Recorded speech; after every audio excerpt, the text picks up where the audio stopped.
The electronic flight log has to be completed and submitted after each flight. Start and log into the EFB Suite application. Choose the flight, initialized during pre-flight. Fill in the mandatory red fields. Remaining fuel.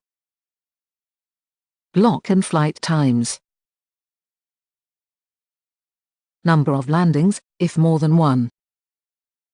Takeoff thrust used. Checkout times. Pushing the blue checkout label will automatically calculate and fill the times. Tick the nil box if there are no defects on aircraft. Type the APU hours.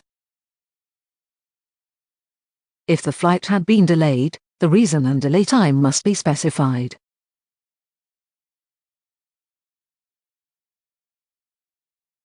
Would it be any technical problem on aircraft, it has to be stated both in electronic and paper format. Fill in the paper work order. Their work order number has to be specified in the E-log. Touch the Add button. Describe the defect. Type the work order number. If the defect can be rectified before the next flight, push OK to store the work order in the system. If the defect cannot be fixed before the next flight, it must be deferred to MEL and transferred to the hold item list. Check the MEL for the ATA chapter, category and due date. Write the defect on the hold item list.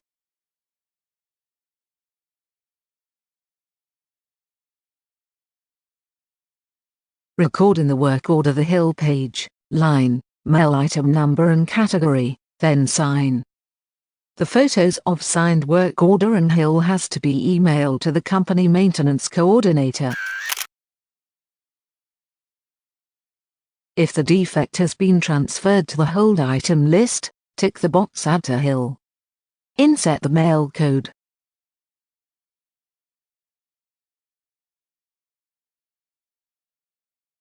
If the defect requires operational procedures, tick the box O.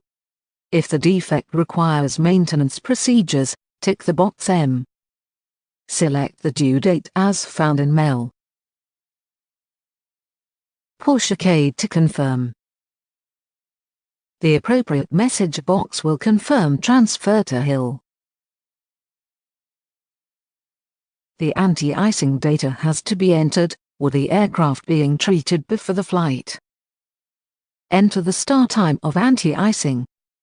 Enter the holdover time, refer to HOT table. Select the type of anti-ice fluid. Choose the water fluid mixture. Enter the quantity of anti-icing fluid used and any other additional details on de-icing. If a low visibility approach, real or simulated, had been done, the ammo field should be completed on the E-log. Select the approach type. The EVS approaches should be entered as Cat 2 approaches.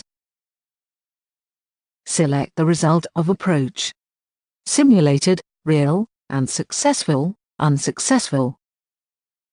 Having all these done, sign the post-flight.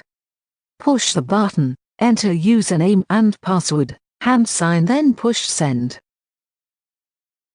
Confirm post-flight and correctitude of entered data. The flight data stored message will confirm the successful delivery to the server.